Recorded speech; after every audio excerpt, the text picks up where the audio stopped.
Jack di sini dalam Breaking Tune, karena hidup tak semudah film kartun. Pemirsa yang budiman, perjuangan PSM Makassar pada Playoff Champion Asia berakhir sudah.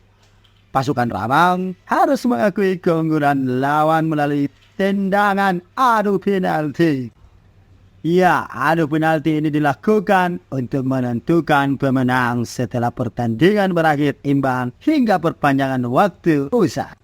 Karena panjangnya waktu, penonton sampai ikut mengantuk.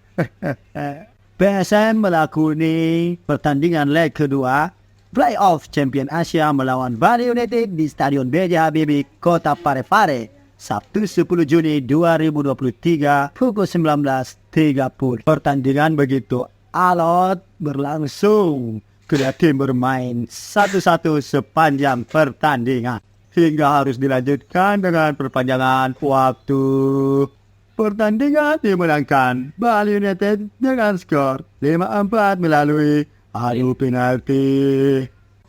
Nah pemirsa, usai pertandingan, PSM Makassar secara resmi melepas pemainnya. Wah. Ada apa ini? Tunggu dulu.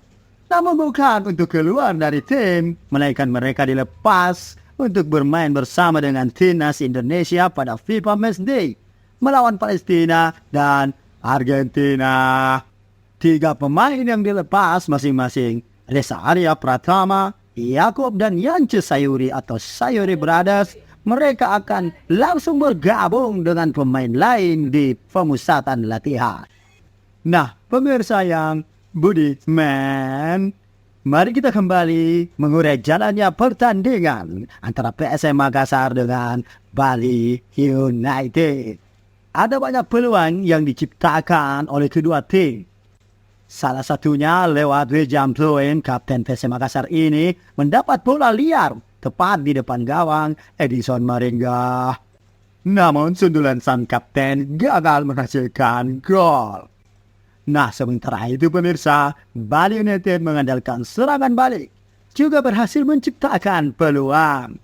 Nofri Setiawan, namun ia mendapat gangguan dari Erwin Gutawa hingga sempakannya tak maksimal. Hingga memasuki menit ke-30, skor masih kacamata tak berubah. Justru Eber Besa menerima hadiah kartu kuning pertama dalam laga ini setelah menjatuhkan Reza Arya pada menit ke-33. Porter PSM Makassar dibuat geregetan.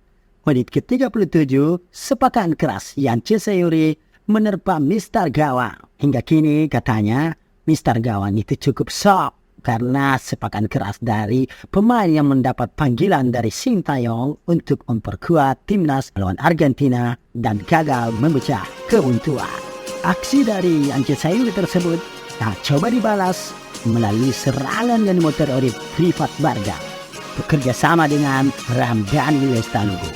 Namun kerjasama hati keduanya kandas di kaki Linares, pemain tenang di babak pertama. Alhasil skor 0-0 alias kacamata bertahan hingga turun minum.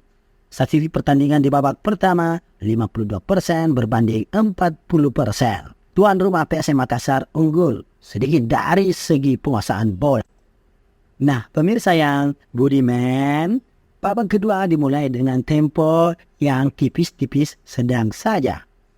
Kedua kesebelasan yang berlaga masih terus mencoba mencari titik kelemahan lawan masing-masing. Menit ke-51, tim tamu berhasil unggul setelah sang libero Erwin Gutawa mencetak gol bunuh diri. Saat berupaya menghalau bola, cocorannya malah masuk ke gawang sendiri. Menit ke-82, pemain mengganti Rizky Eka pertama mencetak gol cantik melalui sepakan keras bersarang di sudut gawang Bali United. Pertandingan nampaknya semakin seru.